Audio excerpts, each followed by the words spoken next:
Welcome back to the channel, guys. Good morning, good afternoon, good evening to all of you. Happy Sunday, and I hope you're having a great time. So, as always, a lot of interesting updates going down, and let me start with the updates concerning the All African Games, and of course, that one has ended yesterday. They actually did the closing ceremony yesterday after all of the games ended, and of course Nigeria or Team Nigeria actually did really great in that one, being the second most successful country after Egypt.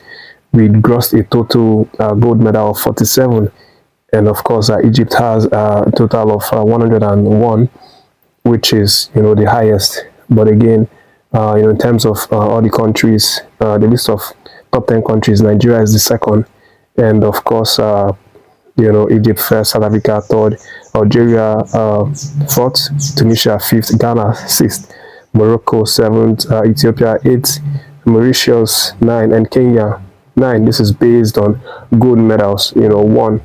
But again, Team Nigeria obviously did really well. I gave a brief update about some of the performances that our athletes actually had, and of course it was something really impressive.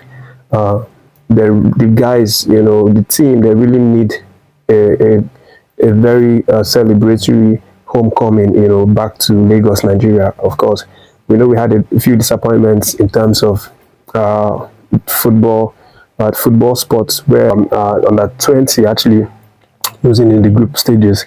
But again, our female team, Falconets, obviously qualifying up until the final, where they lost narrowly to the host country, Ghana.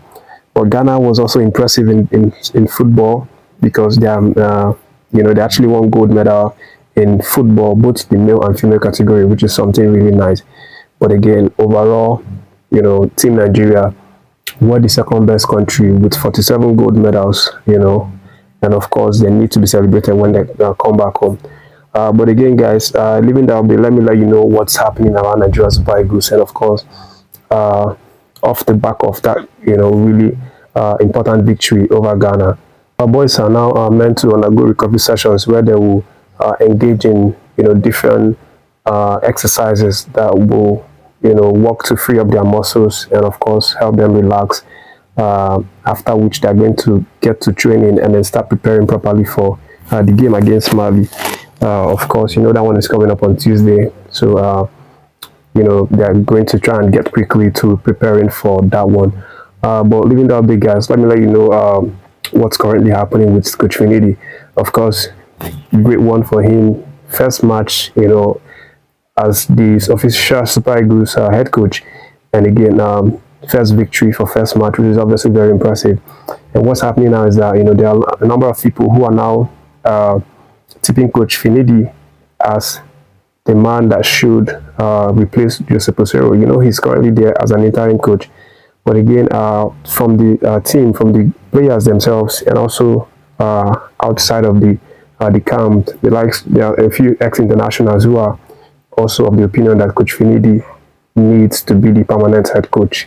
In the camp, a number of players, the likes of Iheanacho, obviously spoke out after the match, as he expressed his desire for Coach Finidi to actually continue in that role, because of the kind of person that he is, his personality, the way that he reads the game, the way that he allows the players to express themselves, and the formation that he uses.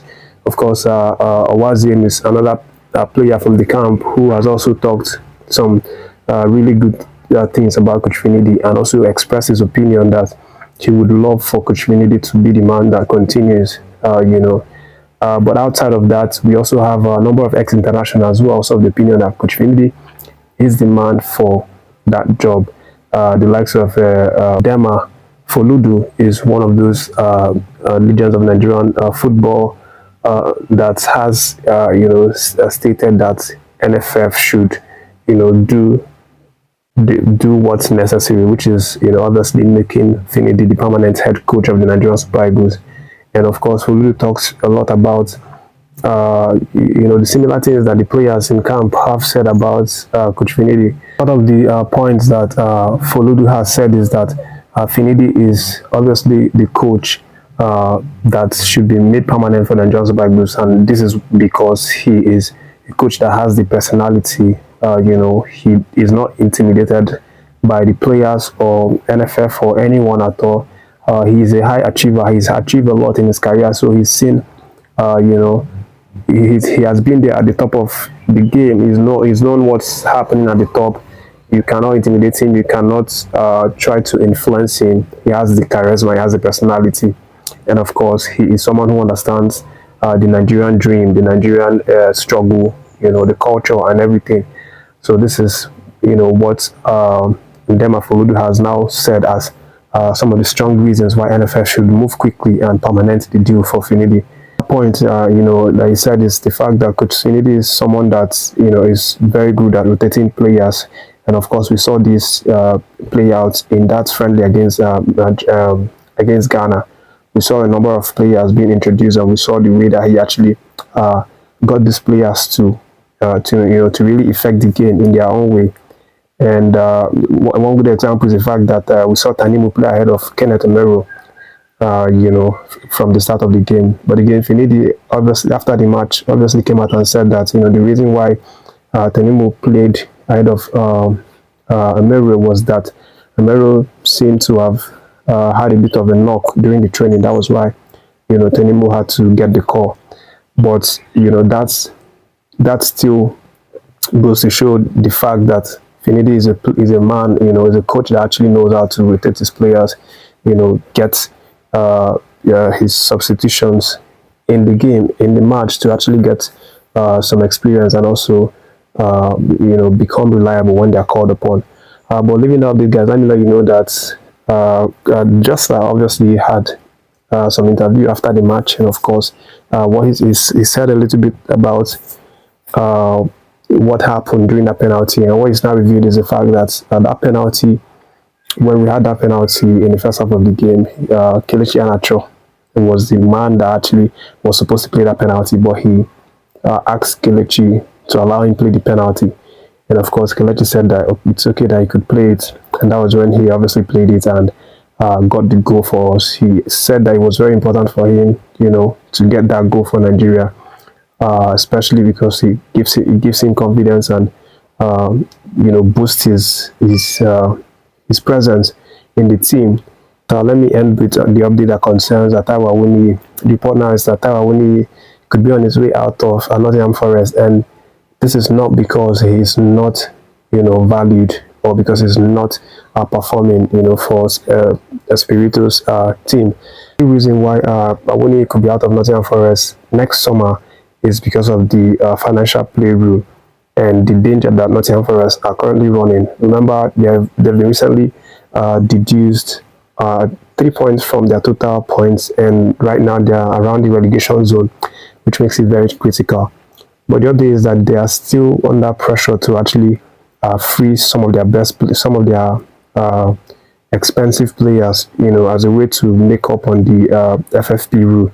And Taiwo Awoniyi is one of the most expensive players in their books, and he is worth around 25 million pounds. And the report right now is that they could be looking to sell him to West Ham next season, which is this August, just to free up that FFP rule.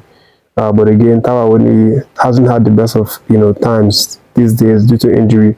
But of course, David Moyes is someone who really admires him, admires his qualities, his talent, his skills. And Taiwo Awoniyi obviously proved himself, over David Moyes' side by scoring home and away, at West Ham. And that could see him actually sell himself out, because West Ham are reportedly very, very interested in, signing him this summer.